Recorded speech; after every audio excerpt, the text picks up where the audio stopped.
Well, I think probably there was never a question about it because my mother was a writer. She was a historian and a writer, and everybody in the family was busy writing the whole time. So I started probably as soon as I could write. I was writing stories and writing plays. My brother and I would get cousins in, we'd dress up and make costumes out of sort of crunchy paper and get help from Nanny and that sort of thing. So we were always writing, and my mother was, being a historian, she was one of the first women to enter Vienna University. Women weren't allowed, you know, and she told us stories from history, not from nursery rhymes, not from everybody else's wonderful Grimm's fairy tales or something, but she told us stories from history. So my brother and I were really history obsessed since a very young age, and writing, because that would keep us quiet, you know, going to a corner and write a story. And we had to quite often produce stories for prizes. Well, that's how you keep children quiet. I mean, I'm a granny now, I know about this. And so I was always writing, yes. I was more in the visual side. I wanted to be an interior designer. In Austria, if the house was good enough for your parents and your grandparents, no matter how beautiful that castle looked from the outside, inside it was invariably whitewashed walls and red curtains, unlined, interlined, on a sort of metal bar, and wonderful paintings, interesting furniture, whatever, maybe wonderful carpets, but it wasn't decorated. And the only beautifully decorated houses that I saw were decorated by French, usually by people who came from Paris. And I was told quite firmly that these were the houses of the nouveau riche. And I thought, well, they live not better interiors than we do. And I thought, I'm going to learn to be an interior designer. My mother had a friend from her skiing days. It's complicated, but my mother skied for Hungary in the 1936 Olympics. And the only other people who were intrepid enough, really, to ski in the 20s and 30s were people who were prepared to climb the mountain for 3 hours and ski down it. There weren't chairlifts, there weren't lifts of any kind. So you had skins on your skis and you climbed your mountain, or you had your skis on your back or on some charming young man's back who carried them for you while you were climbing your mountain. 3 hours you'd climb and you'd ski for half an hour, you know.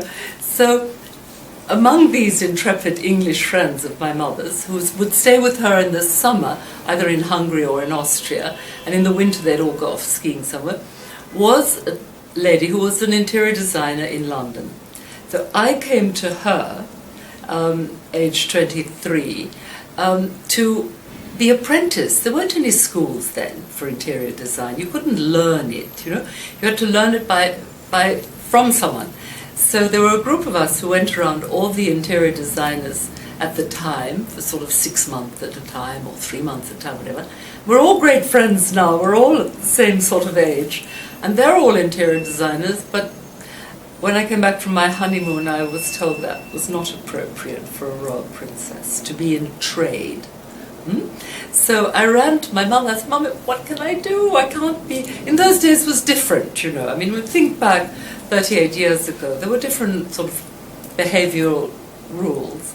And I said, Mummy, what am I going to do? I mean, I'm a workaholic. I've got to do something as well as charity work. She said, well, you studied history and you've always written, write history. So that's how it came about. I wouldn't have done it, I think, if I'd remained an interior designer. My mother's generation, they all knew it by heart. I'm not a genealogist. I've just been given an award by the New England Historic Genealogy Society, which is apparently the second oldest in the world. The oldest is the Royal College of Arms in London. And when they wrote to me saying, we want to give you a Lifetime Achievement Award for your historical writing and genealogy, I wrote back saying, well, I'm not a genealogist. I use a professional genealogist and my brother to get it right. Because, for example, current heroine in the book that I'm just about to give you, she's called Yolande. Her daughter's called Yolande. Her granddaughter's called Yolande. I don't want to mix up all those Yolandes, you know.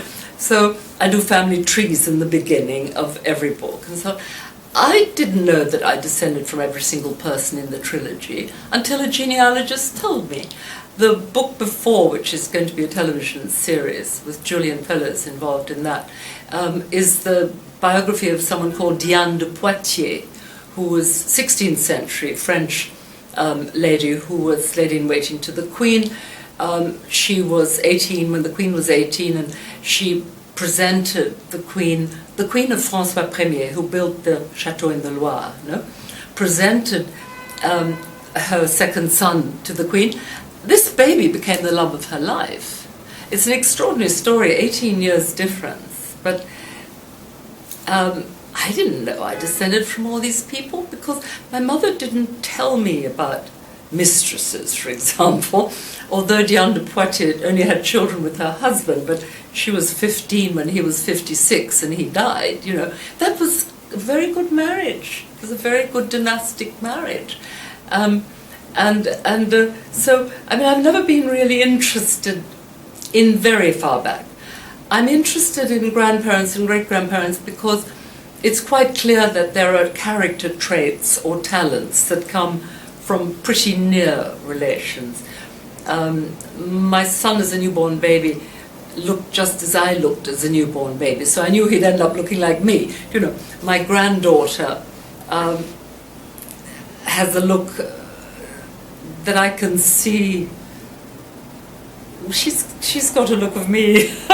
But I've also only learned recently that grandchildren often look like their grandparents more than their parents. So in the part of the world where I come from, Central Europe, particularly the Hungarian side, there were 12 Magyar families, 12 families that virtually intermarried the whole time. There's a lot of marriage among cousins, which I'm not very keen on. I don't think that's very clever. We've got a few problems from that in my own family. People married within their own worlds. Remember, marriage was invariably attached to dowry, much more than ancestry. Now, if you didn't have a dowry, chances were you didn't get married, you'd end up in a convent, you know? And I'm talking all the way down. I mean, a farmer's daughter had to bring a cow or a field with her when she married the farmer's son. A silversmith daughter had to bring a few clients with her when she married another silversmith's daughter. And marriages also stayed within guilds, within the line of work you were in. That was very, very much the way it worked, because you knew only other silversmiths' family if you were a silversmith.